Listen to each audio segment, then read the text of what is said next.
Assalamu alaikum, barkanku da warhaka, barkanku da jimirin sake kasancewa da mu a wannan tasha tamu mai albarka Hausa Studio. Allah ɗaya gari banban, inna lillahi wa inna ilaihi raji'un. Ji yadda aboki yake neman matar abokinsa, mai sauraro ka yi ƙoƙari ka danna mana alamar liking da kuma subscribe domin ƙara mana ƙwarin gwiwar kawo muku sababbin shirye-shiryen da suka shafi Najeriya gami da masana'antar Kannywood baki ɗaya. Lallai tabbas in kana raye babu abin da ba za ka ji ba. Ka ji abin da ya faru a jihar Oyo da ke kudancin Najeriya. Miji ya kama matarsa tare da amininsa suna cin amanarsa, ma'ana abokinsa yana yin zina da matarsa. Abin mamaki shine bayan ya kama sun abin da ya faɗa shine babu abin da zai yi wa aminin nasa face ya ɗaga wayarsa ya yi musu hoton selfie tare da matar tasa tsirara.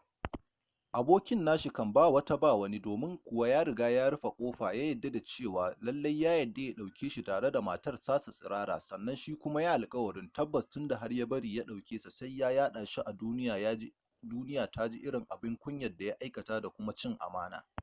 Bayan ya gama ɗaukar su a hoto ya sallame shi, sannan kuma ya wallafa wannan hotuna nasu a shafukan sada zumunta da ke faɗin ƙasar nan, ko kuma mu ce da ke faɗin duniya baki ɗaya.